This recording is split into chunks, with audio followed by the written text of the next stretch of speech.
United Hatzalah is Israel's volunteer rescue service with 7,000 trained emergency workers, Jews, Christians, Muslims throughout the country, ready to spring into action when alerted, helping those in need until an ambulance can arrive. On October 7th, many of them heeded the call, and some paid the ultimate price. We want to warn you, some of what you're about to hear you might find disturbing. Frantic callers knew what was going on immediately. Caller after caller understood and pleaded for help.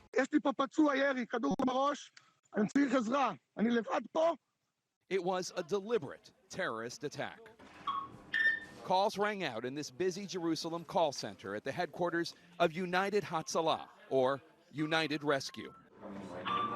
The all-volunteer first responders group is nearly 7,000 strong across Israel, using high-tech tracking and communications tools to reach emergencies as fast as possible, treating patients free of charge and getting to them quicker than, say, the National Ambulance Service here. I was here at 7:15 in the morning. We send out everyone, just go out, wear any protection gear you have, take your medical equipment with you, take your gun if you have one. Founder Eli Beer says the morning of October 7th, more than 1,000 team members did just that. Everyone was out, no matter if the Jews or Arabs or Christian, they were all out saving lives. Videos taken by the group that day show Hatzalah volunteers who rushed into regions under attack.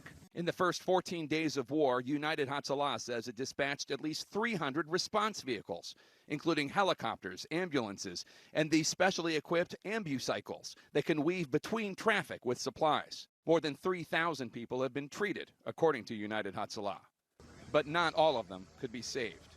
2 of their own were murdered that day. One, a medic with an elite unit of the Israeli army, was killed in action. The other, 23-year-old Awad Darawasha, was working at the Nova Music Festival as a medic.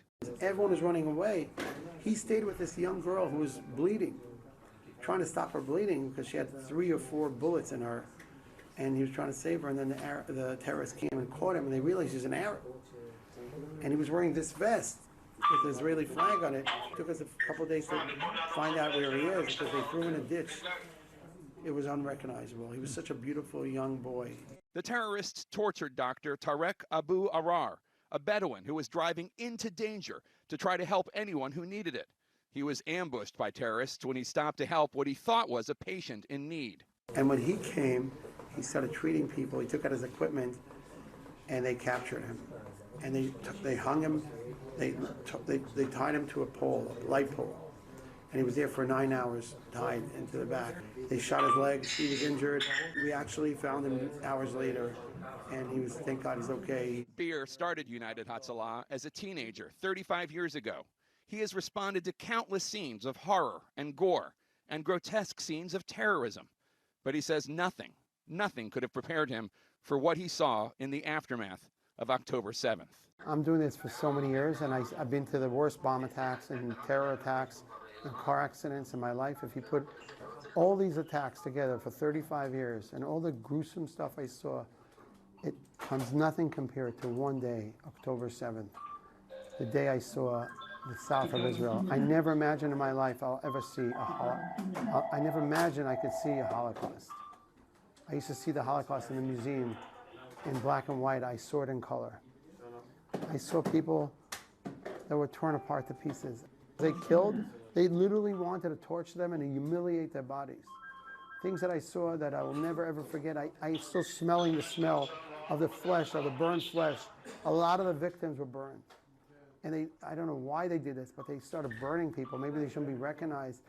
They were just going around shooting and killing people. After that, just torturing their bodies. And they came back home with pictures of Jews murdered. That's why they came. They wanted to humiliate the Jews in the world. Say, look what we did to the Jews. They wanted to cause another Holocaust here in Israel.